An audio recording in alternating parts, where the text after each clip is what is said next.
خیال آیا کہ اتنی بڑی بھول. حضور نے فرمایا سنسار کرو، پتھر مارو. پتھر مارے گئے، انتقال ہو گیا. یعنی کسی شخص کی غلطی ثابت ہو گئی، حد جاری ہو گئی اور لوگوں کے سامنے عیاں ہو گیا کہ یہ غلطی ہوئی ہے، پھر بھی بیان کرنا، اس کو ڈسکس کرنا. حضور گزر رہے تھے تو 2-3 لوگ ساتھ تھے، رستے میں انہوں نے کہا دیکھو جی اس کے نفس نے اسے کہاں لا کے کھڑا کر دیا، اس نے کیا کیا ہے. ہم چوکوں چوراہوں میں غلطیاں ڈسکس کرتے ہیں کہ نہیں کرتے؟ فلانے کے لڑکے نے یہ کر دیا، فلانے کی لڑکی نے یہ کر دیا، فلاں مولوی ایسا، پیر ایسا، فلانا وہ سیاستدان یہ اور فلانا چور. کیا مطلب دھما چوکڑی ہے. یعنی ثابت بھی ہوئی غلطی، سزا بھی ملی. تو وہ رستے میں جاتے 2 لوگوں نے کہا حضور بھی ساتھ تھے، دیکھو اس کے نفس نے کہاں لا کے کھڑا کر دیا، اب سزا ملی ہے اسے. حضور چپ رہے، بات نہیں کی. بات وہی ہوتی ہے جو موقع پہ ہوتی ہے. گل ویلے دی تے پھل موسم دا. بالکل موقع پہ اس وقت بات کریں جب آپ کی بات کا وزن ہو. تھوڑا سا آگے گئے، ایک گدھا مرا ہوا پڑا تھا، اس کی ٹانگیں آگے پھیلی ہوئی تھی. حضرت ابو ہریرہ فرماتے ہیں نبی پاک صلی اللہ علیہ وسلم نے ان لوگوں سے کہا آؤ یہ گدھے کا گوشت کھا لو، مرے ہوئے گدھے کا. یا رسول اللہ کوئی مرے ہوئے گدھے کا گوشت بھی کھاتا ہے؟ تو حضور فرمانے لگے رستے میں تو تم نے اپنے مرے ہوئے بھائی کا گوشت کھایا ہے، چگلی نہیں کی تم نے، تو ڈسکس نہیں کیا کہ دیکھو اسے سزا مل کے رستے میں کھایا تو اب کیا مسئلہ ہے. کیا حسین لفظ ہیں حدیث کے. حضور فرمانے لگے تم اس کی غیبتیں کر رہے ہو اور وہ جنت کی نہروں میں غوطے لگا رہا ہے. وہ غوطے لگا رہا ہے جنت کی نہروں میں. یہ صحیح حدیث میں لفظ ہے. خدا را لوگوں کے بارے میں، یعنی یہ رویہ میرے نبی پاک کا ان کے بارے میں بظاہر ان کی غلطی سامنے آ گئی. تو ہم تو بہت سارے لوگوں کا ہمیں صرف شبہ ہے کہ یہ غلط ہے، پکا پتا، لیکن ہم لوگوں کے بارے میں سخت ہو گئے. ہم پیار نہیں کرتے مخلوق سے، ہمارے دلوں میں لوگوں کے بارے میں بڑے بڑے سخت خیالات ہیں. ہم یعنی تلخی ہے. میں بڑا سفر کرتا رہتا ہوں، میں دیکھتا ہوں کہ 10 منٹ کے لیے کہیں ٹریفک جو ہے وہ بلاک ہوئی نہیں تو ایسے ہے کہ جیسے مار کھائیں گے لوگ ایک دوسرے کو. تو پیچھے کار ہارن چل رہے ہیں، بری حالت ہو. تلخی کس بات کی؟ کس بات کی؟ یہ ہمارا ایک مذہبی ماحول ہے. اس ماحول کے اندر میں نے دیکھا ہے 50 لوگ ہیں ایک دن میں ٹائم لینے کے لیے. آپ آئیے تشریف، پیار سے کہتے ہیں، دین کے لیے کہتے ہیں، محبت سے کہتے ہیں. اب ایک انسان ایک دن میں 50 جگہ جا ہی نہیں سکتا، وہ 5 جگہ بھی نہیں جا سکتا. لیکن آپ کے حق میں وہ بندہ ہے جس کو آپ نے وقت دے دیا ہے، جس کو آپ نے کہہ دیا نا کہ میرے پاس ٹائم نہیں، تو وہ نیچے اتر کے کہتا ہے ایسی ماڑے جو ہے، ختم ہو گئی بات. ہم جی وہ اب ہمارے پاس وہ کہانی جو نہیں. آپ تھوڑا گنجائش دیں لوگوں کو. آپ تھوڑا سا اپنے رویے میں وہ چیز لائیں جو درگزر والی ہو، جو حوصلے والی ہو، جو طبیعت والی. پھر لوگ سخت کرتے ہیں. میں ابھی تھوڑی دیر پہلے کہہ رہا تھا میرے ایک سنگھی ہے، پیر بھائی ہے، اس کو کسی نے کہہ دیا تیرے پیر 3 مہینے ٹائم دے دے. تو وہ میرے پاس آیا تو دیہاتی بندہ، مطلب یہ کہ منٹ جب وہاں پر نہ کڑا کو مشکل کام ہے. تو وہ آ گیا، واقعی کہنے لگا میں بات تو بالکل ٹھیک ہے، میرے پیر ہو کے میری بات نہیں مانتے. وہ آ گیا. پہلے تو میں نے اسے سمجھایا، میں نے کہا کہ خدا کے بندے اسے جا کے کہنا تھا، اس نے تجھے غلط گائیڈ کیا ہے. اسے کہنا تھا پیراں نوں گل منائی دی نہیں، پیراں دی منی دی ہے. تو یہ تو فکرہ ہی سرے سے غلط ہے کہ تیرے پیر تیری بھی نہیں منتے. انہوں آپ مرید نہیں مناندے ہوندے، پیر مناندے ہوندے. تو یہ تو سرے سے ویسے ہی تجھے اس نے جملہ ہی غلط کہا. اور تو ہے دیہاتی بندہ پینڈو میرے ورگا، تو تڑ گیا اسے نہیں. دیکھو نا جی غلطی ہوتی ٹھیک ہے نا، ساڑی بھی نہیں بنتے. دوسرا میں نے انہیں یہ کہا کہ میں اپنے حضرت صاحب کا نا مرید نہیں ہوں، غلام ہوں، اور غلامی کی ہے بڑی، اور کوشش کر سب سے چھوٹے والا ہوں. میرے گھر ایک دفعہ بھی نہیں آئے، میرے شہر آئے پر نہیں آئے. اور آگے سے مجھے کسی نے کہا کہ آپ نے دعوت نہیں دینی، تو میں نے کہا نہیں، گھر اس قابل نہیں. یہ بڑا دعویٰ ہے کہ بندہ کہے کہ تو میرے پاس آ. یہ تو دعویٰ ہے. غلام کا کام ہے غلامی کرنا، جا کے سلوٹ دینا، حاضری دینا. اپنے رویوں میں آپ نرمی لائیں. یعنی ہمارا بزرگوں کے حق میں بھی رویہ سخت ہو گیا، اپنے بڑوں کے لیے بھی ہم سختی کرتے ہیں. بھائی آپ اتنا بڑا دعویٰ کر رہے ہیں. کہنے کا کام، کرنے کا کام تو یہ تھا کہ میں گڈی تے ہاتھ ڈور سجن دی، وہ جنج رکھے انج رہنا ہے. واجب نہیں جی وچ شریعت مندہ خسم نو کہنا. کرنے کا کام کچھ اور تھا، لیکن لوگ سخت کرتے ہیں نا ہمارے بارے میں لوگوں، یعنی عورت کو کہہ رہے ہوتے ہیں تیرا خامن تیری انی بھی نہیں منتا۔ او خدا کے بندے، بیوی سے کیا ہے خامن کی مانا کرے؟ تو الٹی گنگا بہ رہی ہے، تو الرجال قوامون علی النساء، ایسی ہے یہ آیت۔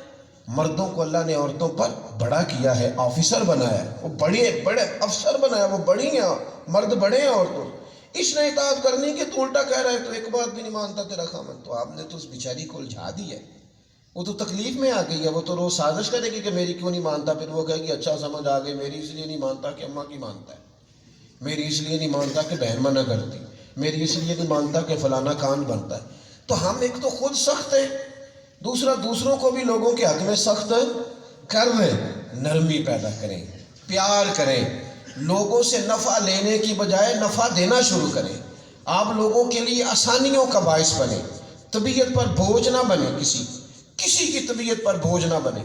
حضرت عبداللہ ابن عباس فرمایا کرتے تھے تقریریں بھی اتنی کرو جتنی لوگ سن سکیں، آپ واز بھی اتنا کریں جتنا کسی کی طبیعت پر بوجھ نہ بنے۔ حضرت عبداللہ ابن مسعود سے لوگ کہتے تھے آپ بڑی سونی باتیں کرتے ہیں، روز سنایا کریں، ہفتے میں 3 دن کیوں کہتے ہیں؟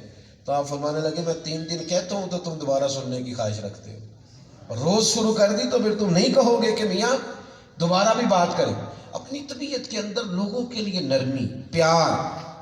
حضور طائف چلے گئے، ہم کہتے ہیں مجھے دکھوں نے سخت کر دیا ہے، مجھے فلانی چیز نے تلخ کر دیا ہے۔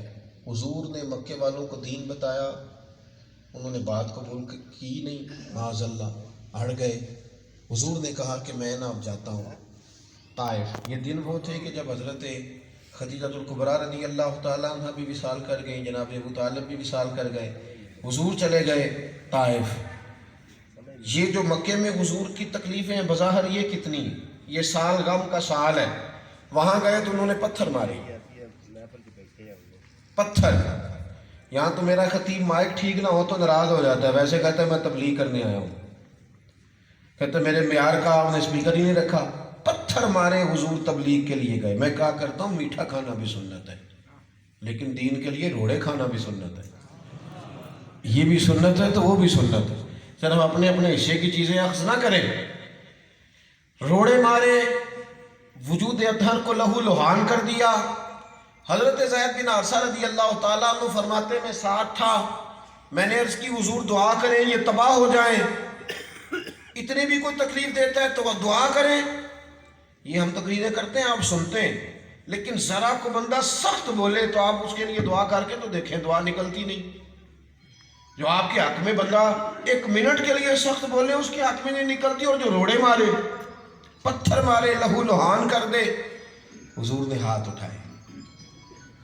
اور جس طرح بندہ بچوں کے لیے کہتا ہے نا کہ اسے ابھی پتہ ہی نہیں، حضور فرمانے لگے اللہم اہد قومی فإنہم لا یعلمون، اللہ میری قوم کو ہدایت دینے، انہیں ابھی پتہ ہی نہیں یہ کیا کر رہے ہیں، یہ شعور نہیں رکھتے، سیانے نہیں، اللہ انہیں ہدایت دے دے۔ حضرت زید بن حارثہ کہتے ہیں میں نے عرض کی حضور اتنی تکلیف دی انہوں نے، اور آپ نے پھر ان کے لیے یہ دعا نہیں کی کہ وہ تباہ ہو جائیں، تو حضور کا بندوں کے حق میں رویہ دیکھیں، امید دیکھیں میرے نبی پاک۔ حضور فرمانے لگے کیوں دعا کروں کہ یہ تباہ ہو جائیں؟ زید اگر یہ نہیں نہ مانتے تو مجھے امید ہے ان کی آنے والی نسلیں میرا کلمہ پڑھ جائیں گے۔ اتنی بڑی امید، آنے والی نسل پر امید لگا لینا۔ اور ہمارے بچے کہتے ہیں مجھے پورے 6 سال ہو گئے کام کرتے، یہ نہیں مانتے۔ ہمارے مدارس کے طلباء جاتے ہیں کسی مسجد میں خدمت کے لیے تو کہتے ہیں 15 سال لگائے ہیں قوم نہیں مانی، تو میں کہتا ہوں 13 سال تو موقع والے بھی نہیں مانے تھے، تو آپ فٹافٹ ہی جلدی میں آ گئے۔ آپ کا کام اذان دینا ہے، وہ پابندی سے پڑھے، تلوار کے ساتھ لوگوں کو مسجد میں لانا آپ کے ذمے نہیں ہے، ہدایت تو رب کریم کے دست قدرت میں۔ آپ لوگوں کے بارے میں اپنے دل میں نرمی رکھیں، گنجائش رکھیں، اور امید رکھیں کہ اللہ بڑا کریم ہے، وہ جب چاہے، جس کو چاہے، جس وقت چاہے مدینے والے محبوب کی غلامی میں پختہ کر دے۔ لیکن آپ رویوں میں سختی اور فٹافٹ دیکھ کے بھی کسی کے بارے میں اپنا خیال غلط نہ کریں، موقع دیں، گنجائش دیں۔ کئی دفعہ سچ وہ نہیں ہوتا جو ہمیں سنایا اور بتایا جاتا ہے، سچ وہ ہوتا ہے جو ہم جا کے دیکھ کے آتے ہیں۔ کئی دفعہ بہت ساری باتیں کہانیوں میں اور ہوتی ہیں، حقیقت میں اور ہوتی ہیں۔ ہم نے کہانیوں میں سارا خیالات بنا لیے ہوتے ہیں اور کہانیوں میں ہم زندہ ہوتے ہیں. حضرت خواجہ حسن بصری رحمۃ اللہ علیہ بہت بڑا نام ہے، تابعین میں سے. آپ فرماتے ہیں کہ میں دریا کنارے چلا گیا اور میں نے دیکھا کہ ایک مرد ایک عورت کی گود میں سر رکھے لیٹا ہے، ساتھ ایک بوتل بھی پڑی ہے. میں اچھے نیک لوگوں کی بات نہیں کرتا، میری طرح کے جو لوگ تھوڑی بہت نماز کی طرف داڑھی کی طرف توجہ کر لیتے ہیں انہیں پھر بہت سارے بندے گناہ گار ہی نظر آتے ہیں.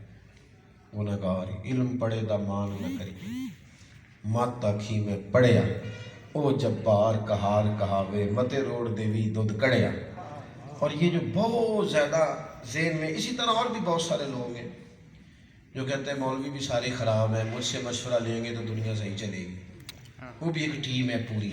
اچا نام رکھایا جس نے وہ چلے وچ سڑیا، نیوا ہو کے لنگ محمد لنگ جاویں گاڑیا. لیکن مزاج بنا لیتے ہیں، ایک جگہ جا کے ہم بیٹھ جاتے ہیں، اترنے کو تیار نہیں. خواجہ حسن بصری کہتے ہیں اس خاتون کو دیکھا، مرد اس کی گود میں ساتھ رکھے ہوئے قریب بوتل پڑی ہے. میں فوراً میرے دل میں خیال آیا کتنا بے حیا ہے. لوگ آتے جاتے ہیں دریا کنارے، یہ کیا حرکات کر رہا ہے. اور پھر یہ کہ قریب بوتل بھی پڑی ہے شراب کی. فرماتے میں برا سوچ ہی رہا تھا ان کے بارے میں کہ اچانک دریا میں کشتی آئی اور ہچکولے کھاتی کھاتی کنارے کے قریب آ کے ڈوب گئی. 4 لوگ بیٹھے تھے. کہتے ہیں وہ آدمی چھلانگ لگا کے ماں اس بی بی کی گود سے نکلا، سر اٹھایا اس نے دریا میں. اس نے کود کے ایک بندے کو بچایا، پھر دوسرے کو، پھر تیسرے کو، اور چوتھے کو بچانے لگا تو میری طرف منہ کر کے کہنے لگا مولانا میں تو گنہگار ہوں، بوتلیں رکھے ہوئے ہوں، عورتوں کی گودوں میں سر رکھے ہوئے ہوں، تو آپ تو نیک ہے تو چوتھے کو آپ بچائیں نا ذرا. ادھر آ ستمگر ہنر آزمائے تو تیر آزما ہم جگر آزمائے. نا یہ چوتھا بندہ رہ گیا، تو بچا. کہتے میں نے کہا میاں مجھے تو تیرنا نہیں آتا، آپ ہی بچائیں گے. تو اس نے چھلانگ لگائی اور چھلانگ لگا کر کے وہ اس کو بھی لے آیا. پھر میری طرف دیکھ کے کہنے لگا حضرت صاحب آپ نے سوچنے میں جلدی کی، یہ جو بی بی ہے یہ غیر نہیں، یہ میری ماں ہے. تو ماں کی گود میں سر رکھنا بھی منع ہے. اور یہ جو بوتل پڑی ہے یہ شراب کی نہیں، سرکے کی ہے. میرا اور ماں کا طریقہ ہے کہ دریا سے جو مسافر آتے ہیں وہ سارے قریب کے نہیں ہوتے، دور دراز کے بھی ہوتے ہیں. ہم صبح یہاں آتے ہیں روٹیاں پکا کے سرکہ لے کے، جو دور کا مہمان اترتا ہے اسے کھانا کھلاتے ہیں. اور اگر کوئی دریا میں مشکل میں آئے تو ہم اس کی مدد کرتے ہیں. آپ نے اتنی جلدی کی بات کرنے، آپ میرے حق میں نرم رہتے. تو حضرت شیخ کہتے ہیں میں نے معذرت بھی کی، میں نے اس کے لیے دعا کی اور اس نے میرے لیے دعا کی. اپنے دلوں کے اندر اتنی جلدی بدگمانی، اتنی جلدی لوگوں کے بارے میں سخت ہونا. میں دیکھتا ہوں آہستہ آہستہ لوگوں کا لوگوں سے پیار اٹھ گیا. ٹھیک ہے بہت سارے فقیر بہروپیے ہیں، بہت سارے بہروپیے، اس میں کوئی شک نہیں. بہت سارے ایسے ہیں جو ناجائز طریقے سے مانگتے ہیں، ان کا حق نہیں بنتا. لیکن سوال یہ ہے کہ جس نے تیرے آگے ہاتھ پھیلایا ہے اس نے تو پھیلا دیا ہے نا. امام شافعی سے کسی نے کہا تھا کوئی مستحق بندہ نہیں ملتا، دل تو میرا کرتا ہے صدقات دوں خیرات کروں، مستحق کوئی نہیں ملتا. تو امام شافعی ہنس پڑے. اس نے کہا حضور آپ ہنستے کیوں ہیں؟ آپ فرمانے لگے ہنس اس لیے رہا ہوں کہ جو اللہ نے تجھے دیا ہے تو اس کا مستحق تھا، تو مستحق تھا جو مالک نے دیا ہے. چپ کر گیا. فرمانے لگے رب نے بغیر تفتیش کے دے دیا اور تو اللہ کے بندوں کو ٹٹولتا پھرتا ہے. تو ٹٹولتا پھرتا ہے، دے اگر تجھ سے کچھ دیا جاتا ہے رب کے راستے. لوگوں کے دلوں میں آپ کے لیے اس وقت اچھے جذبات پیدا ہوں گے جب آپ کا دل کسی کے لیے دھڑکے گا، جب آپ کا دل کسی کے لیے اچھا ہوگا، جب آپ اللہ کے بندوں کے ساتھ نرمی کریں، جب آپ لوگوں کے بارے میں اچھا سوچیں، جب آپ کا گمان کھرا ہو، جب آپ کہیں گے کہ میں دیکھتا ہوں ہماری ملت کے جوان بڑی تیزی سے کہتے ہیں ساڑھے پینڈ والے ان پڑھ نہیں جی سارے یہ نہیں سیانے ہو سکتے. تو کتنے لوگوں کو پڑھایا آپ نے، کتنے لوگوں کو تعلیم دی آپ نے؟ یہ تو جان چھڑانے والی بات ہے، یہ کہنا کہ لوگ ان پڑھ ہیں، جان چھڑانے والی بات ہے. میں بھی جنازہ پڑھانے کھڑا ہوتا ہوں تو کہتا ہوں لوگوں کو نماز جنازہ کی دعائیں نہیں آتی. تو اگر میرا کوئی نمازی مجھے کھڑا کر کے پوچھے کہ پیر صاحب تو سر کنیا بھی سکھائی ہے، آپ نے تو کبھی دعوت ہی نہیں دی کہ آج شام کو آنا میں جنازہ سکھاؤں گا، تو خالی تنقید کر کے جا رہے ہو، تو اس کا کیا جواب ہے میرے پاس؟ ہم نے کردار نہیں ادا کیا لوگوں کی اصلاح میں، ہم نے وہ جو خوبصورتی ہمیں پیدا کرنی چاہیے تھی وہ نہیں کی، ہم نے آگے بڑھ کے لوگوں کے رویوں کو درست کرنے کے لیے کوئی کام نہیں کیا، معاشرے کے اندر نرمی پیدا کرنے کے لیے، تحمل لانے کے لیے، بکھرے ہوئے لوگوں کو جمع کرنے کے لیے، وحدت کی فضا قائم کرنے کے لیے، محبت کے فروغ کے لیے، لوگوں کو ایک دوسرے کے قریب کرنے کے لیے۔ حضور نے فرمایا تھا صحابہ سے، میں تمہیں وہ عمل نہ بتاؤں جو صدقات سے افضل ہے، وہ عمل نہ بتاؤں جو نفل پڑھنے سے افضل ہے، وہ عمل نہ بتاؤں جو تمہیں بہت سارے نیک اعمال سے آگے لے جائے؟ یا رسول اللہ بتائیے۔ فرمایا دو بچھڑے ہوں میں صلح کرا دے، اللہ نفل اور صدقہ کرنے سے زیادہ اجر عطا فرمائے گا۔ لوگوں میں صلح کرا، لوگوں کو دوسرے کے قریب کر، دلوں میں نرمی پیدا کر، لیکن یہ کہ اس وقت جب ہمارا دل امت کے لیے دھڑکے، خود غرض ہے بہت زیادہ، میں اور میرے بچے اس کے آگے پیچھے کوئی چیز نظر ہی نہیں آتی، میں اور میرا گھر اس کے دائیں بائیں کوئی سوچنے کو تیار نہیں ہوتا۔ اللہ آپ کو خوش سنے جی، بس ایک آدھ بات کرتے ہیں، دعا کرتے ہیں۔ اگر ہماری طبیعت میں لوگوں کے لیے جذبات اچھے ہوں تو پھر ہمارا رویہ لوگوں کے حق میں بڑا نرم ہو جائے۔ بدو کے ساتھ، ان پڑھ کے ساتھ جو حضور کا رویہ تھا، عرب کے اندر مسجدیں نہیں تھیں، ظاہر دین اسلام آیا تو مساجد کی تعمیر ہوئی، جب مساجد نہیں تھی تو پھر لوگوں کو مساجد کے آداب کی بھی خبر نہیں تھی۔ آج آپ دیکھ لیں کہ بڑا بیوقوف ترین آدمی بھی ہو وہ بھی مسجد میں جوتے لے کے نہیں جاتا، بڑا ان پڑھ ہو تو وہ بھی جوتا لے کے نہیں جاتا، لوگوں کو آداب کی سمجھ آ، حتیٰ کہ بچے اور مجنون بھی نہیں جاتے۔ تو ایک شخص آیا، اس نے پہلے مسجد میں نفل پڑھے، دعا مانگی، اور دعا بڑی انوکھی مانگی، پھر اس نے ایک کونے میں جا کے پیشاب کرنا شروع کر دیا۔ یہ جو اس کی حرکت ہے یا جو اس کا فعل ہے، یہ اس طرح کا ہے کہ گھن آتی ہے اس سے۔ جو صحت مند سوچ کے لوگ ہیں، ستھری سوچ کے لوگ ہیں، ان کی طبیعت پر یہ بات ہی بوجھ بنتی ہے کہ مسجد میں پیشاب کرنا شروع کر دیا۔ یعنی ابھی بھی جو سنجیدہ مزاج لوگ ہیں، شستہ مزاج، وہ جتنی مرضی بھی طبی حاجت ہو کوشش کرتے ہیں کہ کوئی پردے والی جگہ میسر آئے جہاں انسان باپردہ ہو کے اپنی حاجت سے فارغ ہو جائے۔ یہ سنجیدہ اور شستہ مزاج لوگوں کا طریقہ ہوتا ہے۔ اس نے مسجد میں ہی، اور بہت سارے لوگ کھڑے ہیں، پیشاب کرنا شروع کر دیا۔ اب چھوٹا بچہ بھی یہ کام کرے تو ہم مارنے کو دوڑتے ہیں۔ ہمارا وہ مزاج ہی نہیں کہ ذرا سمجھا لیں، وہ طبیعت ہی نہیں، تلخی ہے طبیعت میں، گھٹن ہے۔ یعنی اس طرح ہے کہ جس طرح ہمارا کسی سے مقابلہ چل رہا ہے تو اس نے غلطی کر کیوں دی۔ ایک صحابی نے پوچھا تھا، حضور میرا غلام بڑی ہی غلطیاں کرتا ہے، بڑی تو ایک دن میں کتنی کو معاف کروں؟ خادم کتنی غلطیاں کرتا ہوگا؟ کبھی پلیٹ توڑتا ہوگا، روز تو نہیں نہ توڑتا، کبھی کو نقصان کرتا ہوگا، روز تو نہیں نہ کرتا۔ اس نے گن کے گویا پوچھ لیا، حضور کتنی کو دفعہ معاف کرنا ہے؟ تو حضور نے فرمایا گویا اگر تم نے گنتی ہی پوچھی ہے نا کتنی دفعہ معاف کرنا ہے، تو ایک دن میں 70 بار تو معاف کرنا۔ وہ خاموش ہو گئے۔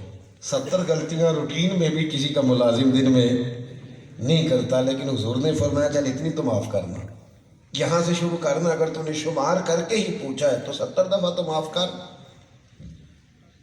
اس نے پیشاب کر دیا مسجد میں۔ اب صحابہ دوڑے اسے پکڑنے کے لیے۔ نبی پاک صلی اللہ علیہ وسلم نے فرمایا ٹھہر جاؤ، کچھ نہ کرو، پیشاب کر لینے دو۔ اب اس پر آپ پوچھیں گے ماہرین سے کہ اگر کسی کو پیشاب روکنا پڑے اور پیشاب کرتے کرتے روکنا پڑے تو وہ کتنی تکلیف میں آ جاتا ہے۔ یہ تو رائے دیں گے ماہرین، اطباء، حکیم اور ڈاکٹر، لیکن حضور نے فرمایا ٹھہر جاؤ، اسے کر لینے دو۔ کوئی سختی نہیں اس کے تعلق سے۔ آپ نے جب ان پڑھ کو تعلیم دینی ہے تو پھر آپ کا رویہ مطلب یہ کہ اس طرح کا نہیں ہونا چاہیے کہ وہ بجائے پڑھنے کے وہ بھاگ ہی جائے۔ ہم نے تو بہت سارے لوگ بھگا دیے، بہت سارے لوگ بھگا دیے، بڑا سخت رویہ رکھا۔ یعنی میری طرح کا بندہ بھی کبھی کسی کو قائل کرتا ہے نا جی، تو اس کو کہتا ہو فقیری دا پینڈا بڑا اوکھا ہے، یعنی لوگوں نے منع کرتا ہے بھی ایسے کام نہ لگے جی، بالکل نہ ادھر نہ ہے، وہ درس نظامی پڑھنا وہ بڑا مشکل کام ہے، یعنی دور دور رہنا، قریب نہ آنا معاذ۔ آپ کیا کر رہے ہیں؟ لوگوں کو قائل کریں۔ رب کہتا ہے جو قرآن یاد کرنا چاہے میں اس کے لیے آسان بنا دیا کرتا ہوں۔ اللہ آسانیاں کرتا ہے، اور ہم ہیں کہ ہم کہتے ہیں وہ قریب نہ آنا، پتہ نہیں کیا بن جائے۔ حضور صلی اللہ علیہ وسلم نے کہا اسے پیشاب کرنے، جو کر دیا تو حضور نے صحابی سے فرمایا بالٹی میں پانی لاؤ، یہاں بہا دو۔ پانی بہا دیا، اسے قریب کیا اور تھپکی دی۔ اس کی جو حرکت ہے، جو فعل ہے، یہ مسجد نہیں ہے، یہ بیٹھنے کی جگہ ہے، ہال ہے۔ یہاں کوئی بچہ بھی پیشاب کرے تو میرا خیال ہے 2 لوگ اٹھ کے تھپڑ مار دیں گے۔ یہ کیا طریقہ ہے تمہارا پیشاب کی جگہ؟ مسجد میں آپ ذرا سوچئے، حضور نے پانی بہایا اور پھر اس بندے کو تھپکی دے کے نا فرمایا یہ جو مسجدیں ہوتی ہیں یہ عبادت کے لیے ہوتی ہیں، یہاں پیشاب نہیں کیا جاتا۔ اس کی آنکھوں میں شرمندگی کے الفاظ تھے۔ میرے رسول پاک صلی اللہ علیہ وسلم نے دعا دے کے رخصت کر دی، سمجھا دیا 2 جملوں میں کہ اس طرح کر کے تم نے چلنا۔ آپ اگر آہستہ آہستہ کر کے نا حضور غوث پاک رضی اللہ تعالیٰ عنہ، ہمارے مدارس میں نا اسباق تقسیم ہوتے ہیں۔ ہم درس نظامی کے جو مدرسے ہوتے ہیں ان میں ایک ناظم تعلیمات ہوتے ہیں، وہ سبق بانٹتے ہیں، صرف کون پڑھائے گا، نحو کون پڑھائے گا، فلسفہ کون پڑھائے گا، ادب و انشاء کون پڑھائے گا، یہ اسباق تقسیم ہوتے ہیں۔ جس طرح کالج میں پیریڈ ہوتے ہیں نا جی، اسباق۔ یہ بھی اب بڑی ایک نئی مصیبت کھڑی ہوئی ہے، کہتے ہیں مدرسوں کے بچے ڈاکٹر نہیں بنتے۔ تو میں نے کہا ڈاکٹر مولوی کیوں نہیں بنتے؟ ان سے بھی تو پوچھو نا۔ کہتے ہیں جی وہ کامرس کا جو بچہ تھا، بچوں مدرسے کے بچے کامرس کیوں نہیں پڑھتے، شارٹ ہینڈ بھی آنی چاہیے۔ تو میں نے کہا کہ وہ شارٹ ہینڈ والوں کو عربی گرامر کیوں نہیں آتی، انہیں تفسیر کیوں نہیں آتی؟ خدا کے بندوں، وہ الگ کالج ہے، یہ الگ ایک انسٹیٹیوٹ ہے، جو جس جگہ پڑھے گا وہی سیکھے گا نا۔ آپ نے میڈیکل کالج میں داخل کرا کے اسے اسپیشلسٹ بنایا ہے کسی مرض کا، اور ہم نے مدرسے میں داخل کر کے اسے دین کا اسپیشلسٹ بنایا ہے۔ تو یہ الگ ایک سکول آف تھاٹ ہے، یہ عجیب فلسفہ ہے۔ یہاں تو آپ سارے پروفیسروں کو بھی حکم جاری کریں نا وہ بھی مولوی بنے، کہیں آپ انہیں سارے سیاستدانوں سے کہیں تم بھی بنو، تو چلو ہم بھی اپنے بچوں سے کہتے ہیں بھئی مولوی بھی بنو، ڈاکٹر بھی بنو۔ لیکن عجیب بات ہے کہ باقی ہر گروہ کا بندہ اپنے اپنے جگہ کام کرے، لیکن مولوی سارے کام ہی کرے اور ضرور کرے۔ یہ عجیب، اور صرف تنقید کرنے کے طنز مدرسوں میں بڑے عجیب کام ہوتے ہیں۔ تو میں نے کہا کہ آپ یوں نہ کریں، یونیورسٹی اور کالجز میں جو کچھ ہوتا ہے وہ کسی سے پوشیدہ نہیں، پر ہم اس لیے بات نہیں کرتے کہ تم مدرسوں کو غیر سمجھتے ہو، ہم کالج کے بچوں کو غیر نہیں سمجھتے، وہ ہمارے اپنے ہیں۔ ہم یونیورسٹیوں کے بچوں کو غیر نہیں جانتے، وہ ہمارے ہیں۔ اس لیے ہم وہ لہجہ اختیار نہیں کرتے جو تم مدارس کے بارے میں کرتے ہو۔ کیوں؟ اس لیے کہ تم ان کو کوئی اور مخلوق سمجھتے ہو، اور ہم انہیں کوئی اور مخلوق نہیں سمجھتے، ہم انہیں اللہ تبارک و تعالیٰ کے بندے اور مدینے والے کے غلام سمجھتے ہیں۔ تو مدارس کے اندر بھی کئی لوگ ایسے ہیں، میں نے دیکھا ہے کہ وہ کہتے ہیں نا قریب نہ آنا بڑا مشکل کام ہے۔ میں کہتا ہوں ایسے نہ کریں، آپ لوگوں کو بتلائیں کہ یہ وہ والی مشکل نہیں جو ہم سمجھتے ہیں، تو بڑا آسان دین ہے اور فطرت کے مطابق ہے۔ یعنی جن چیزوں کی آپ کی طبیعت تقاضے کرتی ہے، دین آپ کو بس وہی چیزیں بتاتا ہے۔ دین فطرت کے مطابق ہے عین۔ تو جب آپ کے دلوں میں لوگوں کے حق میں نرمی ہوگی، نرمی، ہمارے مدارس میں نا اسباق تقسیم ہوتے ہیں۔ حضور غوث اعظم رضی اللہ تعالیٰ عنہ کا مدرسہ تھا، پرانے سارے درویشوں کے مدرسے تھے، جو آج کل نئے درویش آئے ہیں جو مدرسوں کی مخالفت کرتے ہیں، خود جاہل ہے نا بیچارے، تو جاہل آدمی کبھی علم کو سپورٹ نہیں کر سکتا۔ اب کچھ درویش آئے، ٹال شال پہنتے ہیں، معرفت کی باتیں کرتے ہیں، روٹی زمین پہ کھاتے ہیں، نمازیں آسمان پہ پڑھتے ہیں۔ پیسوں کا پتہ ہے کہ یہ 5000 والا کون سا ہے، 2000 والا کون سا ہے، ویسے انہیں نہیں پتا کہ اذان کہتے ہیں میں تسی 5 ویلے تے اسی ہر ویلے۔ سبحان اللہ، کیا انداز ہے، یعنی باقی سارا پتہ ہے، صرف نماز کی دفعہ درویش ہے۔ کس طرح کی فضول بات۔ تو بھائی حضور غوث پاک کا مدرسہ تھا، مدرسہ غوث اعظم مدرسے میں اسباق پڑھاتے تھے طالب علموں کے بیچ بیٹھ کے۔ جب ولیوں کے امام کا یہ حال ہے، باقی کون ہے جو بغیر علم کے دعویٰ کرے، بعض علموں جو کرے فقیری ہو، کافر مرے دیوانہ ہو۔ غوث اعظم رضی اللہ تعالیٰ عنہ دیکھیے مخلوق کے حق میں نرمی کتنی۔ ناظم تعلیمات سبق بانٹ رہے تھے تو حضور غوث پاک سے پوچھا آپ کو بھی کوئی کتاب دینی ہے، پیریڈ دینا ہے، کوئی سبق دینا ہے؟ فرمانے لگے نہیں۔ تو حضور اس سال آپ نہیں پڑھائیں گے؟ فرمایا پڑھاؤں گا، پر اس طرح کرو اس سال مجھے سبق نہ دو، لائق بچے تم رکھ لو اور نلائق سارے مجھے دے دو۔ نلائقوں کا تو کوئی بندہ ہی نہیں نا، ان کی کوئی بندہ بورڈ پہ فوٹو نہیں لگاتا، بیچارے کون سے جو ہوتے ہیں، فیسیں پوری دی ہیں، حاضری پوری ہے، لیکن جو اچھے نمبر لیتا ہے اس کے ساتھ فوٹو لگوا لیتے ہیں. پر میرے غوث پاک نے فرمایا ان کا بھی تو حق ہے نا, نلائق مجھے دو, میں نلائقوں کو پڑھاؤں گا. یہ نرمی ہے مخلوق خدا کے حق میں. اپنے دلوں کے اندر سے سختی دور کریں, سختی دور کریں. بیٹی کے لیے رو پڑتا ہے باپ, بیٹی کے لیے رو پڑتا ہے. وہ ٹیلی فون پہ بھی کہہ دینا ابا میں بڑی تکلیف میں ہوں تو رو پڑتا ہے. اور سامنے دھوپ میں کھڑی بہو کو کام کرتے دیکھتا ہے تو کہتا ہے تو انوکھے کرتی ہے. یہ کس طرح کا رویہ ہے؟ ہمارا اتنی خود غرضی ہے کہ اپنے حق میں بڑی نرمی ہے اور سامنے والے کے لیے ہمارے پاس کوئی شے نہیں. تو حضور عزیز علیہ ما عنتم حریص علیکم کی شان کے ساتھ آئے. آج کی اس نشست میں ہم نے سیکھا یہ ہے کہ ہم نے دوسروں کے لیے اپنی طبیعت کو نرم کرنا ہے, جذبات خیر خواہی کے پیدا کرنا ہے. ہم نے دیکھنا ہے کہ ہم کسی کا کتنا نفع کر سکتے ہیں, وہ سمجھانے کی صورت میں ہو, بتانے کی صورت میں ہو, ایک دوسرے کے قریب کرنے کی صورت میں ہو, مالی ہو, معاشی ہو. ایک دوسرے کے لیے نرمی پیدا کریں گے, پیار کریں گے, کوشش کریں گے. اور کچھ نہیں کر سکتے تو کسی کو پہلے نکلنے کا راستہ ہی دے دیں, کسی کو بس میں پہلے چڑھنے کا موقع ہی دے دیں. کہیں بیٹھے ہوں کسی جگہ تو کسی کے لیے جگہ ہی کشادہ کر دیں. حضور صلی اللہ علیہ وسلم نے فرمایا 3 کام کرو تمہارا لوگوں سے پیار بڑھ جائے. یا رسول اللہ کون سا؟ فرمایا سلام لینے میں پہل کیا کرو, سلام لینے میں پہل کیا. تمہارا بھائی جس نام سے بلانے میں خوش ہوتا ہے اس نام سے بلایا کرو. اور تیسرا فرمایا جب کوئی محفل میں آئے تو اس کے لیے جگہ کشادہ کیا کرو. اللہ تمہارے دلوں میں محبت پیدا فرما دے. اللہ کے حضور دعا کرتا ہوں جو میں نے کہا ہے مالک قبول فرمائے, جہاں بھول گئے ہیں اللہ درگزر فرمائے. آخر دعوانا الحمدللہ رب العالمین. آگے چلے گا.